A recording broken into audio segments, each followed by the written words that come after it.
Hi there!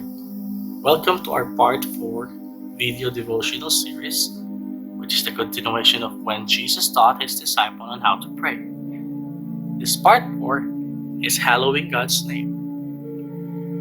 Part of the prayer is, Hallowed be your name. In the scripture, 1 Peter 1 verse 6, it says, For it is written, Be holy, because I am holy.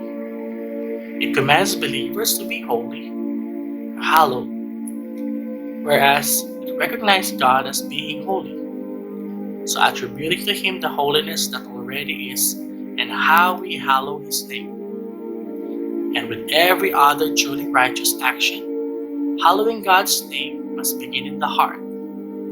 Peter reminds us to sanctify Christ as Lord in our hearts. In 1 Peter 3 verse 15 it says, But in your hearts revere Christ as Lord.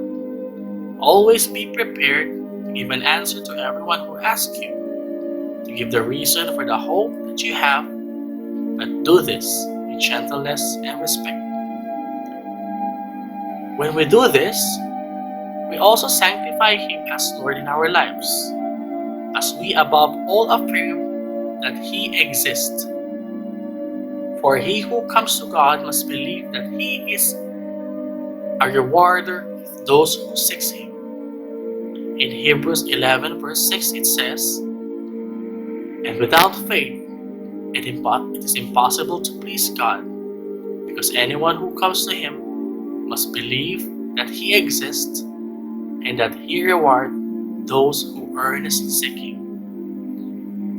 Discovering and believing scriptural truth about God is also a way to hallow His name. Any deliberate ignorance of wrong doctrine about the Father shows gross irreverence for Him. But if we want to completely hallow His name and have full reverence for Him, we must go on to have a constant awareness of the Father's presence.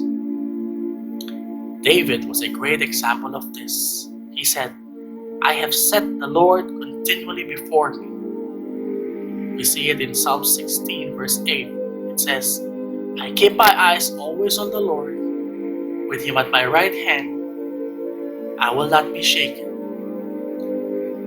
Perhaps the greatest way for all of us to hallow His name is by following His will, down to the very smallest tasks.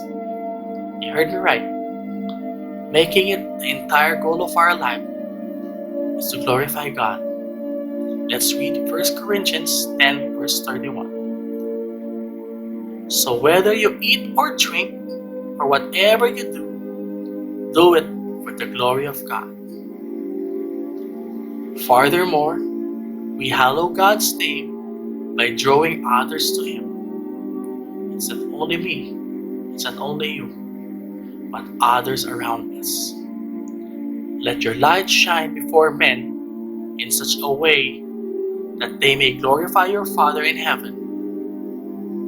In Matthew 5 verse 16, it says, In the same way, let your light shine before others, that they may see your good deeds and glorify your Father in heaven.